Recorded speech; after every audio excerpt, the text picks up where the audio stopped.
नमस्कार विद्यार्थी मित्रांनो, स्वागत आहे तुमचं आमच्या एका नवीन व्हिडिओमध्ये. आणि मी पुष्कर व्हीजीटीआय स्टुडंट आज तुम्हाला सांगणार आहेत की नेमकं 2 अटेम्प्ट जे सीईटी सेलनी दिलेत ते तुमच्या फायद्याचे आहे की तोट्याचे आहे. फायद्याचे आहे तर कसे फायद्याचे आहे आणि तोट्याचे आहे तर कसे तोट्याचे आहे. आणि जर आता समजा 2 अटेम्प्ट जरी झालेत तर तुमची दोन्ही अटेम्प्टसाठी स्ट्रॅटेजी सेम असली पाहिजे का, डिफरंट असली पाहिजे तर ती कशी असली पाहिजे हे सुद्धा मी तुम्हाला या व्हिडिओमध्ये सांगणार आहे. व्हिडिओला सुरुवात करण्यापूर्वी चॅनलवर जर तुम्ही नवीन असाल तर चॅनलला सबस्क्राईब करायला व व्हिडिओला लाईक करायला विसरू नका व आमच्या डिस्क्रिप्शन बॉक्समध्ये दिलेल्या व्हॉट्सअप ग्रुपच्या लिंकवर क्लिक करून व्हॉट्सअप ग्रुपला जॉईन व्हायला विसरू नका, ज्यामध्ये तुम्हाला व्हीजीटीआय व सीओईपीच्या स्टुडंट्सकडून MST CETची एक्झाम होईपर्यंत तुम्हाला वेगवेगळ्या पद्धतीने गायडन्स व मेंटरशिप फ्री ऑफ कॉस्ट देण्यात येणार आहे. त्याचप्रमाणे आमचं प्ले स्टोअरवर एक ॲप आहे, व्हीजीटीआय टॉक्स नावाचं हे एक ॲप आहे, ज्यामध्ये तुम्हाला फ्री ऑफ कॉस्ट नोट्स मिळणार आहेत. त्यानंतर IMP क्वेश्चन्स मिळणार आहेत. या नोट्स तुम्हाला COEP व व्हीजीटीआयच्या स्टुडंटच्या हँड रिटन नोट्स मिळणार आहेत. त्यामुळं ॲपला डाउनलोड करायला विसरू नका व फ्री स्टडी मटेरियल या सेक्शनमध्ये जाऊन तुम्ही नोट्स अवेल करू शकतात. त्याचप्रमाणे तुम्हाला PYQs मिळणार आहेत व प्रॅक्टिसचे क्वेश्चन्स मिळणार आहेत. या ॲपचा लाभ जास्तीत जास्त मुलांनी घेतला आहे, त्यामुळे तुम्हीही याचा लाभ घ्यायला विसरू नका. आता आपण बघूया की जे 2 अटेम्प्ट तुमच्यासाठी सीईटी सेलने यावर्षी केलेत ते तुमच्या फायद्याचे आहे की तोट्याचे आहेत. आधी फक्त JEE साठीच तुमचे 2 अटेम्प्ट्स होत होते. आता सीईटीला सुद्धा त्याचा रूल 2 अटेम्प्टचा आलेला आहे. तर 2 अटेम्प्ट्स आले म्हणजे काय झालं नेमकं, दादा आम्हाला 2 अटेम्प्ट्स आले, आता आम्ही कसा अभ्यास करू की आमचे ते कसे फायद्याचे राहील. तर सगळ्यात पहिले आपण त्याचा फायदा बघूयात की नेमका फायदा काय आहे. 2 अटेम्प्ट झाल्यावर तुमचं जे असतं, पहिला जो तुमचा फायदा आहे तो आहे तुमचं प्रेशर कमी होतं. आता दादा 2 अटेम्प्ट झाले तर आमचं प्रेशर कसं कमी होईल. आता 2 अटेम्प्ट झाल्यावर प्रत्येक मुलाच्या बॅक ऑफ द माइंडला काय चालतं की जाऊ द्या, दुसरा अटेम्प्ट आहे, आपण पहिल्या अटेम्प्टला थोड्या चुका जरी केल्या तरी आपल्याला दुसऱ्या अटेम्प्टला चांगला आपल्याला ट्राय मिळणार आहे. हे आपलं एक बॅक ऑफ द माइंड चालत असतं, जेणेकरून आपलं प्रेशर कमी होतं. आणि ज्यावेळी आपलं प्रेशर कमी होतं त्यावेळी आपला अभ्यासात सुद्धा चांगलं मन लागतं.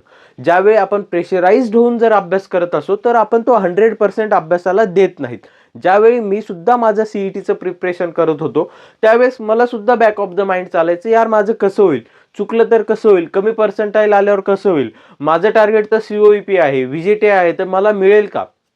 प्रत्येक मुलासोबत हीच कंडिशन होत असते. दुसरा जे पॉइंट आहे तो आहे एक्झामचा तुम्हाला एक्सपिरियन्स मिळेल. आता दादा आम्हाला एक्सपिरियन्स कसा मिळेल. आता आपली जी क्वेश्चन आहे किंवा आपली जे एक्झाम आहे ती आपली कॉम्प्युटर बेस्ड सिस्टमवर आहे, म्हणजे आपली ती कॉम्प्युटरवर होणार आहे. आणि बरेचशे मुलांना कॉम्प्युटरवर कशी एक्झाम द्यायची हे माहीत नसतं, त्यामुळे आपल्याला तो एक एक्सपिरियन्स मिळत असतो. काही वेळेस कॉम्प्युटर चालत नाही, काही वेळेस आपला माऊस चालत नाही, तर अशा सिच्युएशन कशा हँडल करायच्या हे 2 अटेम्प्ट झाल्यावर आपल्याला समजेल. म्हणजे काही मुलांना जर फर्स्ट अटेम्प्टमध्ये प्रॉब्लेम जरी आला तरी सुद्धा तुम्ही दुसऱ्या अटेम्प्टला तो प्रॉब्लेम नाही आल्यामुळे आपण जास्तीत जास्त क्वेश्चन अटेम्प्ट करू शकू, जास्तीत जास्त आपण एफर्ट्स देऊ शकतो. हा आपला एक बेस्ट एक्झाम एक्सपिरियन्स मिळतो. तिसरं जे आहे तुम्हाला स्कोर वाढवण्याची संधी मिळते.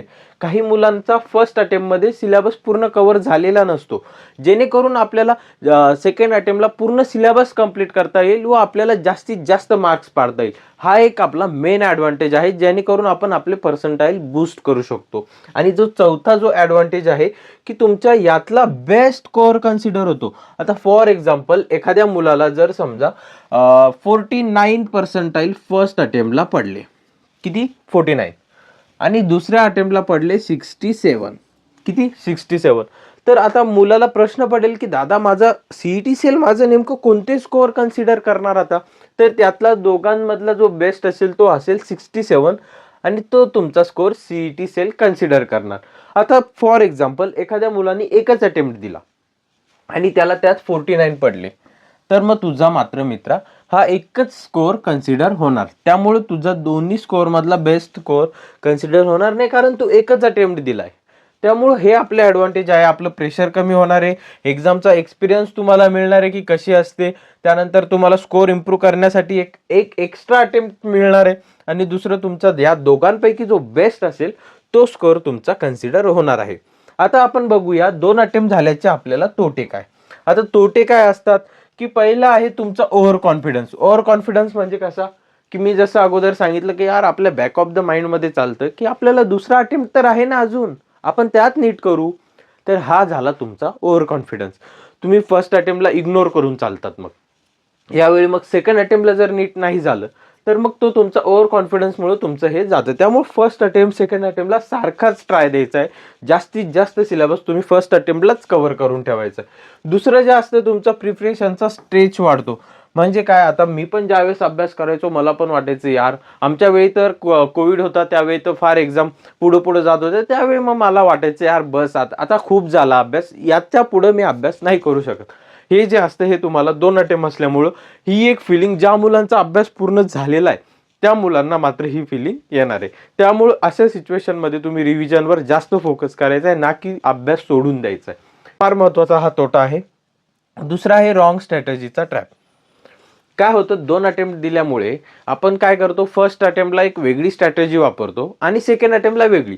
म्हणजे फर्स्ट अटेम्प्टला जर एखादा मुलगा रिव्हिजन करत असेल, जे की चांगली स्ट्रॅटेजी, रोज रिव्हिजन केलीच पाहिजे जेणेकरून आपल्याला पेपरमध्ये व्यवस्थित आठवेल. पण जर सेकंड अटेम्प्टला फर्स्ट अटेम्प्ट त्याचा हार्ड गेला, मग तो काय करतो, आता मला रिव्हिजन नाही करायचं, आता मला जास्तीत जास्त सिलेबस कव्हर करायचा. ही झाली त्याची चुकीची स्ट्रॅटेजी. तुम्ही सिलेबस कमी कव्हर करा चालेल, पण तो परफेक्ट करा, जेणेकरून तो सिलेबस जो कव्हर झालाय ना, तर त्यावरचे जे क्वेश्चन आले ते मात्र मी अटेम्प्ट करूनच आलो पाहिजे, ह्या हिशोबाने करा. तर ही तुमची रॉंग स्ट्रॅटेजीच्या ट्रॅपमध्ये तुम्ही अडकता. कारण फर्स्ट अटेम्प्टला तुमचा स्ट्रॅटेजी बरोबर होती, पण तुम्हाला तो अटेम्प्ट चांगला नाही गेल्यामुळे तुम्ही ती स्ट्रॅटेजी बदलवली आणि जास्तीत जास्त सिलेबस कव्हर करण्याकडे तुम्ही लक्ष दिलं, जी की तुमची चुकीची होती. हे मात्र आपल्या सेकंड अटेम्प्टमुळे ही एक आपला ड्रॉबॅक आहे. आता आपण बघूया दादा, 2 अटेम्प्ट आले पण मी अभ्यास कसा करू, त्याची स्ट्रॅटेजी काय. 2 अटेम्प्ट आले मग मला त्याचा जास्तीत जास्त फायदा कसा होणार. आता 2 अटेम्प्ट आले तर प्रत्येक मुलगा अभ्यास करणार, खूप मुलगा, प्रत्येकाला वाटेल मला जास्त पडले पाहिजे, मला जास्त पडले पाहिजे. प्रत्येकाला वाटतं मी चांगल्या कॉलेजमध्ये जायला पाहिजे, मला COEP भेटायला पाहिजे, मला VGTI भेटायला पाहिजे. तर अशा वेळेस मी कसा अभ्यास केला पाहिजे. तर त्यासाठी काय करायचं, जो तुमचा फर्स्ट अटेम्प्ट जो असेल, फर्स्ट अटेम्प्टमध्ये तुम्ही मॅक्झिमम सिलेबस कव्हर करण्याचा ट्राय करा.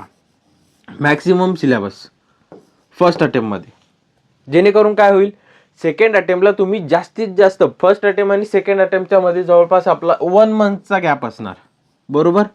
1 मंथमध्ये आपल्याला मग काय करावं लागणार, जास्तीत जास्त क्वेश्चन प्रॅक्टिस करायचे, जास्तीत जास्त PYQs प्रॅक्टिस करायचे, जेणेकरून आपल्याला टाइम भेटेल. आणि जर तुमचा फर्स्ट अटेम्प्टलाच जर सिलेबस चांगला झालेला नसेल तर तुम्ही सेकंड अटेम्प्ट येईपर्यंत काय करणार, सिलेबसच करत राहणार.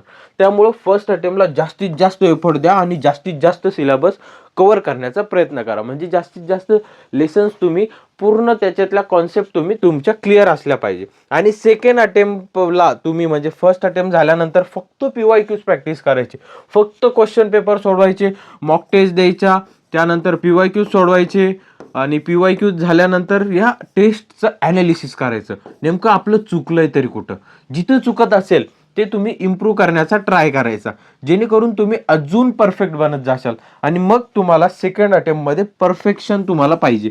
कारण काय असतं माहिती आहे का, फर्स्ट अटेम्प्टला फार कमी मुलं पण देतात, त्यामुळं कमी मार्क्सवर जास्त पर्सेंटाईल पडण्याची चांगली संधी असते. त्यामुळे तुम्ही फर्स्ट अटेम्प्टला जेवढे जास्त एफर्ट देता येतील तेवढे जास्त एफर्ट द्यायचे. पर्सेंटाईल कसे कॅल्क्युलेट होतात, की टॉपरच्या तुलनेत आपल्याला किती व आपल्या पुढं मागे किती मुलं आहेत. आता फर्स्ट अटेम्प्ट फार कमी मुलं देतात की यार सेकंड आहे ना, देऊ सेकंडला, हा एक.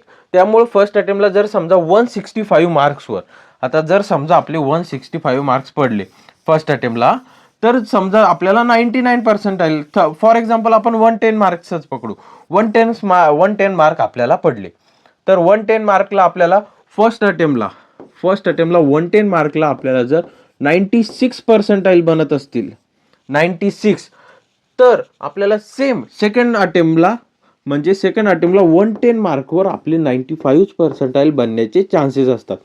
याचं मागचं कारण मुलांची संख्या वाढलेली असते, मुलांचा सिलेबस जास्त कव्हर झालेला असतो, आपल्यासारखेच अजून जास्त मुलं जास्त अभ्यास करत असतात. त्यामुळे जसं की मी सांगितलं, फर्स्ट अटेम्प्टला जेवढा जास्त तुम्हाला एफर्ट्स देता येतील ना, तेवढे जास्त एफर्ट्स तुम्ही फर्स्ट अटेम्प्टला द्या. आणि सेकंड अटेम्प्टला जेवढं जास्त परफेक्शन आणता येईल, म्हणजे फर्स्ट अटेम्प्टमध्ये ज्या सिली मिस्टेक तुमच्या झाल्यात, जे क्वेश्चन तुम्हाला येत होते पण सिली मिस्टेकमुळे ते तुमचे चुकलेत, तर ते क्वेश्चन सुद्धा कसे बरोबर आणता येतील याचा तुम्ही सेकंड अटेम्प्टला ट्राय करा. तर अशी तुम्ही जर स्ट्रॅटेजी वापरली तर फर्स्ट अटेम्प्टला जेवढा जास्त एफर्ट देशाल तेवढे चांगले पर्सेंटाईल आणि दोघांमधले बेस्ट हा एक ॲडव्हान्टेज आपल्याला आहे. फर्स्ट अटेम्प्टला आपल्याला जर 110 मार्क्स पडले किंवा 96 पर्सेंटाईल पडले किंवा आपल्याला सेकंड अटेम्प्टला 95 पडले तर आपला फर्स्ट अटेम्प्टचा 96चा स्कोअर आपला कन्सिडर होईल. तर हा फायदा तुम्हाला 2 अटेम्प्ट आल्यामुळे आहे, जेणेकरून तुमचे 2 चान्स वाढतात. त्यामुळं हा एक ॲडव्हान्टेज आहे, याच्याकडे तुम्ही पॉझिटिव्ह दृष्टिकोनाने बघितलं पाहिजे. 2 अटेम्प्ट आहे म्हणजे म्हणून मी कुठला तरी एकच देईल, मी सेकंडच देईल, तर असं करू नका. फर्स्ट सुद्धा कंपल्सरी द्या, जेणेकरून तुम्हाला चांगले पर्सेंटाईल पडण्यात फर्स्टमध्ये फार मदत होणार आहे.